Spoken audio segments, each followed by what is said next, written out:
News Tamil நேயர்களுக்கு வணக்கம். நாடாளுமன்றத்தில் இன்றைய தினத்தில் இந்த நிதியாண்டு, அதாவது 2024-25 நிதியாண்டிற்கான நிதிநிலை அறிக்கையானது இன்னும் சற்று நேரத்தில் தாக்கல் செய்யப்பட இருக்கிறது. கடந்த சில வாரங்களாகவே இந்த பட்ஜெட் தாக்கலின் மீதான எதிர்பார்ப்பு அனைத்து தரப்பிலிருந்தும் அதிகமாக இருக்கிறது. என்னென்னலாம் எதிர்பார்க்கலாம் அப்படின்னு ஒரு தரப்பிலிருந்து ஏற்கனவே கூறப்பட்டு வந்தாலும் இன்றைக்கு பட்ஜெட்டில் என்னெல்லாம் இடம்பெறும் அப்படின்றது இன்னும் சற்று நேரத்தில் நமக்கு தெரிய வரும். அந்த வகையில் ஏற்கனவே மத்திய நிதியமைச்சர் நிர்மலா சீதாராமன் அவர்கள் நாடாளுமன்றத்தில் அமைந்திருக்கக்கூடிய நிதித்துறையினுடைய அலுவலகத்திற்கு வந்துவிட்டார்கள். இன்னும் சற்று நேரத்தில் குடியரசுத் தலைவரை சந்தித்து ஒப்புதல் பெற்றதற்கு பிறகாக கேபினட்டோடைய அப்ரூவலுக்கு அப்புறமாக ஏறத்தாழ ஒரு 11 மணி வாக்கில் இந்த பட்ஜெட் அப்படின்றது வாசிப்பு, நிதிநிலை அறிக்கை வாசிப்பு அப்படின்றது துவங்கும் அப்படின்னு எதிர்பார்க்கப்படுகிறது. இந்த நேரத்தில் நியூஸ் தமிழானது உடனடி தகவல்களை உங்களுக்கு தரவிருக்கிறது. அதே நேரத்தில் இந்த நிதிநிலை அறிக்கையில் என்னெல்லாம் இடம்பெறலாம், என்ன எதிர்பார்க்கப்படுகிறது, அது மட்டும் இல்லாமல் இந்தியா இனி வரக்கூடிய நாட்களில் என்னவெல்லாம் எதிர்பார்க்கலாம், பிரதமர் மோடி நேற்று ஆற்றிய உரையின்படி 2047 இந்தியா வளர்ந்த நாடாக ஆகணும் அப்படின்னா என்னவெல்லாம் பட்ஜெட்டில் இடம்பெற வேண்டிய அவசியம் இருக்கிறது, இது போன்ற பல்வேறு விஷயங்களை விவாதிக்க இருக்கிறோம். அந்த வகையில் இன்றைக்கு நம்முடைய அரங்கத்தில் இணைந்திருக்கிறார்கள் பொருளாதார நிபுணர் அம்ரித்லால். வணக்கம் சார். வணக்கம் மேடம். எம்முடைய மூத்த செய்தி ஆசிரியர் திரு ரஹ்மான் அவர்கள். வணக்கம் சார். தொடர்ந்து பல்வேறு விஷயங்களை விவாதிக்க இருக்கிறோம். அந்த வகையில் முதல்ல பல தரப்பிலிருந்தும் கேட்கப்படும் முதல் கேள்வியாக அதுதான் பொருளாதார நிபுணர்கள் கிட்ட நம்மளும் கேட்க போகிறோம். சார், பட்ஜெட்டுன்னு சொன்ன உடனே பல தரப்பிலும் இருந்து என்ன எதிர்பார்ப்பு அப்படின்றதான் முதல் கேள்வியே. என்னவெல்லாம் எதிர்பார்க்கலாம் அப்படின்றது. ஸோ இந்த பட்ஜெட்டில் நம்ம மக்கள் என்ன எதிர்பார்த்துருக்காங்க? ஸோ இப்போது நேற்று நீங்கள் பார்த்தீங்கன்னா எக்கனாமிக் சர்வே ரிலீஸ் பண்ணியிருக்காங்க. ஸோ லாஸ்ட் 5 இயர்ஸில் பொதுவாக இன்வெஸ்ட்மெண்ட் கேபிட்டல் எக்ஸ்பெண்டிச்சரில் நிறைய ஃபோக்கஸ் வச்சுருக்காங்க. ஸோ லாங் டேர்மை நோக்கி நிறைய இன்வெஸ்ட்மெண்ட்ஸ் பண்ணால் நமக்கு வேலைவாய்ப்பு and in terms of GDP growth இருக்கும்னு சொல்லி அதுக்கேற்ற மாதிரி தான் பட்ஜெட்டும் எக்ஸ்பெக்டேஷன்ஸ் இருக்குது. In terms of common man, ஒரு பொது சாமானிய மக்கள் என்ன எதிர்பார்க்குறாங்கன்னா, முதல்ல நம்ம கம்பெனிஸ்க்கு வருவோம். In terms of direct tax companies என்னென்னலாம் எதிர்பார்க்குறாங்க, ஒரு எம்எஸ்எம்இ கம்பெனிஸோ இல்லை ஒரு ஸ்டார்ட் அப்ஸோ என்ன எதிர்பார்க்குறாங்க பட்ஜெட்டில் அப்படின்னா, முதல்ல செக்ஷன் 115 BABன்னு ஒரு section, that is manufacturing companies, manufacturing start ups 15% குறைந்த income tax deductions income tax rate குறைச்சிருக்காங்க. நம்ம பார்த்துருக்கோம் வருஷம் இந்த செக்ஷன் 115 இந்த மேனுஃபேக்சரிங் ஸ்டார்ட் அப்ஸ்க்கு எக்ஸ்டெண்ட் பண்ணிகிட்டே வராங்க, ஒரு வருஷமாக எக்ஸ்டெண்ட் பண்ணிகிட்டே வராங்க. ஸோ இப்போ போன இன்ட்ரீம் பட்ஜெட்டில் நீங்கள் இப்போ பார்த்தீங்கன்னா அது எக்ஸ்டெண்ட் பண்ணுவாங்களா இல்லையா அப்படிங்கிற ஒரு கிளாரிட்டி நிறைய பேருக்கு எதிர்பார்ப்பு இருக்குது. பட் மக்களோட எக்ஸ்பெக்டேஷன், ஒரு ஸ்டார்ட் அப்பை பூஸ்ட் பண்ணுறதுக்கு இந்த 115 செக்ஷன் இன்கம் டேக்ஸில் இந்த 15% இன்கம் டேக்ஸ் ரேட் மேனுஃபேக்சரிங் கம்பெனிஸ்க்கு அது வெறும் ஒரு வருஷம் எக்ஸ்டெண்ட் பண்ணாமல் இன்னொரு 5 வருஷம் எக்ஸ்டெண்ட் பண்ணோன்னு எதிர்பார்க்குறாங்க. இது முதல் எதிர்பார்ப்பு. ஒரு எம்எஸ்எம்இ இல்லை ஒரு மேனுஃபேக்சரிங்கை பூஸ்ட் பண்ணுறதுக்கு ஒரு இன்சென்டிவ், ஒரு 15% இன்கம் டேக்ஸ் ரேட், 30% இல்லாமல் 20% இல்லாமல் 15% டேக்ஸ் ரேட் கண்டினியூ பண்ணோன்னு எதிர்பார்க்குறாங்க. இது முதல் எதிர்பார்ப்பு. ரெண்டாவது நீங்கள் பார்த்தீங்கன்னா போன பட்ஜெட்டில் ஒரு புது செக்ஷன் கொண்டு வந்தாங்க, 43BH அப்படின்னு ஒரு செக்ஷன். இது எம்எஸ்எம்இஸ்க்கு பொதுவாக நிறைய நிறுவனத்துலேருந்து பேமெண்ட்ஸ் லேட்டாக வருது. ஒரு 30 நாள் கிரெடிட் பீரியட் அப்படின்னா ஒரு 60 நாளில் வருது, இல்லை 90 டேஸில் வருது, இல்லை சம்டைம்ஸ் 6 மாதத்தில் ஒரு பேமெண்ட் டிலேவாக வருது. ஸோ ஒரு எம்எஸ்எம்இக்கு டிலே ஆகாமல் பேமெண்ட் சீக்கிரமாக வரதுக்கு தான் இந்த செக்ஷனே கொண்டு வந்தாங்க பொதுவாக 43BH அக்ரிமெண்ட். பட் போன ஒரு வருஷம் நீங்கள் பார்த்தீங்கன்னா பொதுவாக இந்த மார்ச்சில் எல்லாருக்குமே ஒரு பெரிய சேலஞ்ச் என்ன அப்படின்னா, இந்த செக்ஷன் இனிமே நம்ம இம்ப்ளிமெண்ட் பண்ணணுமா, இல்லை இனிமேலேருந்து இந்த பேமெண்ட்டை ஸ்டார்ட் பண்ணணுமா, இல்லை அடுத்த வருஷம் தான் வருமா அப்படிங்கிற நிறைய கிளாரிட்டி இல்லாமல் இருந்தது. ப்ளஸ் நிறைய நிறுவனத்தினால ஒரு ஸ்மால் அண்ட் மைக்ரோ, ஒரு 5 கோடி கீழே பண்ணுற ஒரு பிஸ்னஸும் சரி, ஒரு 50 கோடி கீழே டர்ன் ஓவர் பண்ணுற பிஸ்னஸும் சரி, ஸ்மால் அண்ட் மைக்ரோன்னு சொல்லுவாங்க. அந்த ஸ்மால் அண்ட் மைக்ரோ ஓனர்ஸுக்கு இன்னொரு ஸ்மால் அண்ட் மைக்ரோ கம்பெனிஸ்க்கு கொடுக்கறதுல ஒரு நிறைய சேலஞ்ச்.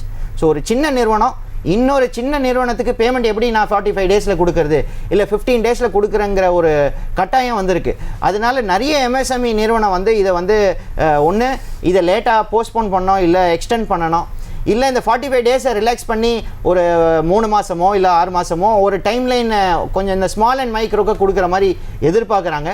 பெரிய கம்பெனிஸால் கொடுக்க முடியுது, பட் ஒரு சின்ன கம்பெனி இன்னொரு சின்ன கம்பெனியால் பேமெண்ட் 45 டேஸ் ஒரு 15 நாளில் கொடுக்க முடியல. ஸோ இந்த ஒரு 43BH செக்ஷன் ரிலாக்ஸ் பண்ண அப்படின்னு எதிர்பார்க்குறாங்க.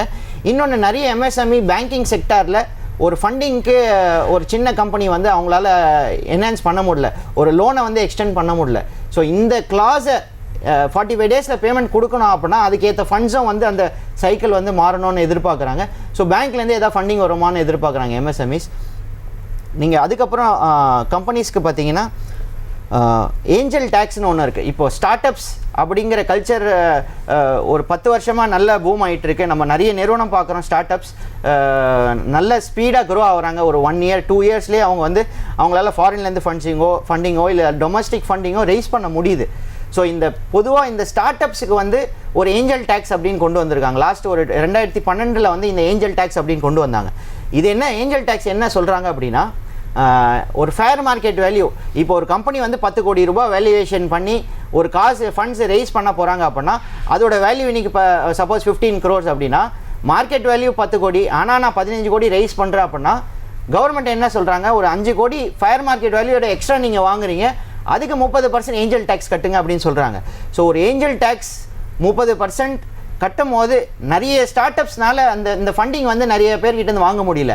ஃபாரின் இன்வெஸ்ட்மெண்ட்ஸ் வந்து ஓரளவுக்கு கிராஜுவலாக இன்க்ரீஸ் ஆகலை, பட் ஒரு ஸ்டாக்னண்ட்டாக இருக்குது. நம்ம கோவிடுக்கு முன்னாடி இருந்த ஃபண்டிங் லெவல் தான் இப்போவும் வந்திருக்கு. ஸோ அந்த ஃபண்டிங் லெவல் இன்னும் ஜாஸ்தியாக வரணும், ஃபாரின் இன்வெஸ்ட்மெண்ட்ஸ் வரணும், இல்லை ஸ்டார்ட் அப் இன்னும் ஃபாஸ்ட்டாக வளரணும் அப்படின்னா இந்த மாதிரி ஏஞ்சல் டேக்ஸேஷன் வந்து டேக்ஸ் 30%க்கு பதில் டேக்ஸ் கொஞ்சம் குறைக்கலாம். ஸோ தட் ஃபாரின்லேருந்து ஃபண்ட்ஸ் அடிஷ்னலாக வரும். ஸோ இது வந்து பொதுவாக கம்பெனிஸ் கிட்டேருந்து எதிர்பார்ப்பு இருக்குது. ஒரு சின்ன எம்எஸ்எம்இஸ் நிறைய எதிர்பார்க்குறாங்க இன் டர்ம்ஸ் ஆஃப் ஃபண்டிங். அதே மாதிரி ஒரு சாமானிய மக்கள் நிறைய எதிர்பார்ப்பு இருக்குது. இன் டர்ம்ஸ் ஆஃப் சேலரிடு மக்கள் தான் எல்லாத்தோட ஜாஸ்தி டேக்ஸ் கட்டுறாங்க. ஸோ டைரக்ட் டேக்ஸ் கலெக்ஷனும் வந்து ஒரு 20-30% இன்க்ரீஸ் ஆகிருக்கு. இப்போ லாஸ்ட் இயர் நம்ம பார்த்துருக்கோம். இது ஏன் இன்க்ரீஸ் ஆகிருக்குன்னா பொதுவாக சேலரிட் கிளாஸோட டேக்ஸேஷன் வந்து அவங்களுக்கு நிறைய டிடக்ஷன்ஸ் வந்து போதுமானது அளவுக்கு இல்லை அப்படின்னு சொல்கிறாங்க. ஸோ இப்போ 80C செக்ஷன் எடுத்துட்டிங்கன்னா அது 1.5 லட்சம் ரூபாய் டிடக்ஷன் வந்து பல வருஷமாக நமக்கு வந்து அதே லிமிட்டில் இருக்குது. ஸோ இப்போ புது ரிஜிம் கொண்டு வந்திருக்காங்க. கவர்மெண்ட் வந்து புது டேக்ஸ் ரிஜிமுக்கு வந்து நிறைய பேர் மாறணும் அப்படின்னு எதிர்பார்க்குறாங்க.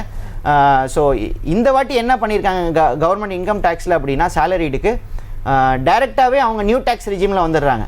ஸோ முன்னாடி பழைய டேக்ஸ் ஸ்கீம் இருந்தது, இப்போ புது டேக்ஸ் இருக்குது. இப்போது எல்லாருக்குமே அந்த புது ரிஜிமில் மாற்றணும் அப்படின்னு சொல்லி பை டிஃபால்ட் வந்து நியூ டேக்ஸ் ரிஜிம் தான் இருக்குது.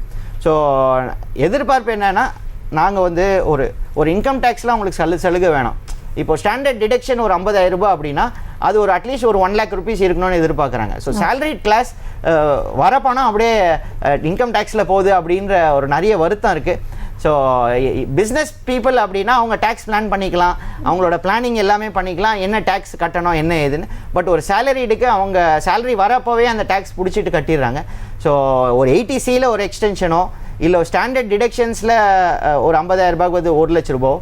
ஸோ நீங்கள் பொதுவாக அந்த old versus new regime tax regime பார்த்தீங்கன்னா ஒருத்தர் வந்து ஒரு 6 லட்ச ரூபாய் 7 லட்ச ரூபாய் வந்து ஒரு இன்வெஸ்ட்மெண்ட்டோ இல்லை ஹவுஸ் ரெண்டல் அலவன்ஸோ அந்த மாதிரி ஒரு 6-7 lakhsக்கு மேலே இருந்தால் தான் அவங்களுக்கு வந்து ஓல்டு டேக்ஸ் ரிஜிம் சூட் ஆகுது. இல்லைனா நிறைய பேருக்கு வந்து நியூ டேக்ஸ் ரிஜிமில் தான் டேக்ஸ் பொதுவாக கம்மி இருக்கிற மாதிரி இருக்குது. ஸோ இந்த டேக்ஸ் சலுகை வந்து எதிர்பார்க்குறாங்க.